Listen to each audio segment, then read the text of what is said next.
Hey there, it's Andrea, and I'm in a vehicle on the highway with Dave. Some sort of vehicle here. Yeah, some sort of vehicle. And Alan is having a nap. Oh, no, he's not.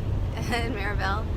And we've been talking a little bit, or it's come up a couple times, about a saying that I grew up on, like 100% was drummed into me about adventures. Oh, I'm kind of bright. Wait a minute. Oh, there we go. Adventures, and actually it's not, the quote covers adventures, but the topic is about being inconvenienced and how you respond to situations that pop up. So we just had a stop, a slow down on the highway, and Dave's like, and we're officially stopped. And I'm like, yes, welcome to your afternoon adventure, because my Uncle Stanley, my great Uncle Stanley, used to say, and it was passed on to me through my Aunt Sylvia, mostly, my mother's sister, that adventure is inconvenience rightly considered. Which, for me, has been like this. I only a couple of years ago realized that it's been this huge impact on my life, because everything then that irritates me or, comes down the pike and isn't the way I quite think it should be is an adventure. And you can't really get angry at an adventure. It's just an adventure. It's a thing that's happening. So I shared that on the way over. We're coming back from an adventure. Right. We're coming back from multiple adventures. We had a team exercise. This is the VIP day for one of the masterminds that Dave does. Thank you very much. I enjoy them thoroughly. You're welcome. Yeah.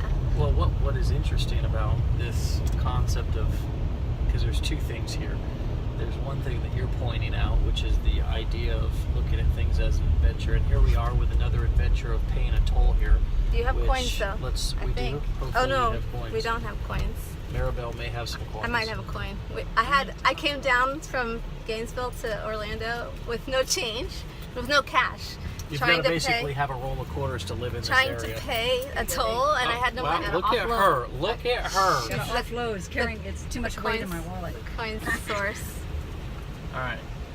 Anyway, so what's the other? So first? yeah, you're making the point about living adventures and sort more seeing circumstances as an adventure instead of an irritation, and how so many people are so irritated with like everything in life that it is sort of fascinating to when you step back. It's kind of like a laughable moment. Oh well, let's just laugh so we don't cry, and you seem to have a lot of those, and that's particularly as you admit, hey, you had cool Uncle Stanley who instilled that in you. You know what I mean? And kind of made it a family theme, and that just happens to be something that was passed along in your family or your heritage or your genes or the way that you were nurtured, that you want to hold on to. And not everybody was raised in that same sort of environment. Many people were raised in an environment to where everything was sort of a panic attack. Right. And so I think what's as we develop more self-awareness, and how do you develop self-awareness? You get around different people with different ideas, so you can gain awareness around things you didn't have awareness around. It's kind of like, how do you become cultured? Well, you go to different countries. There's no other way to do it. You know what I mean? and so you gain self-awareness through getting around other people and hearing different perspectives, like the one that you're bringing up right now. And for me, it's a great reminder, because I've got a lot of things that I could panic or worry over, and I just checked in about that a couple hours ago, that hey, I've noticed some worrying going on in my life lately that I really is unnecessary. But there's also things in each of, so my point is there's things that we can add to how we were raised is not how we have to live our lives. There was also things that we were raised, all of us, that we don't really want to hold on to anymore, right? And then there's things that we were raised that we want to hold on to. And I feel like it's sort of a Mr. Potato Head, like we're all Mr. Potato Heads, right? Like we can kind of, take hey, that I want ear to hold off. on to that ear, but I'm going to let this one go, and I can also take an ear off of your Mr. Potato Head, right? Your adventurous Mr. Potato Head, and I can put that on me. We can duplicate it. Yeah, you can duplicate it, right. and so I think that's sort of a fun way of looking at you know, Mr. Potato Head. yeah, I can take a piece from you, but hey, you also got a piece over there I don't want. Yes. I don't want that piece. You're also trying to get rid of it as well. You're working to get rid of it. Yeah. So Yeah, cool. I like it. get your Mr. Potato Head going on there, and Yeah. come join us. Bring your potato head along, and we'll help you put your ears together and maybe loan you a limb or something. You know what else Can I you like? lend me an Just- ear? I can lend you an ear there. just to add on to this, I like that in these things we are in these events that we're doing is that over time the ears come clear, and the clarity comes over time. Mhm. It's not something that you can just say, oh well, I know I have this crappy ear thing.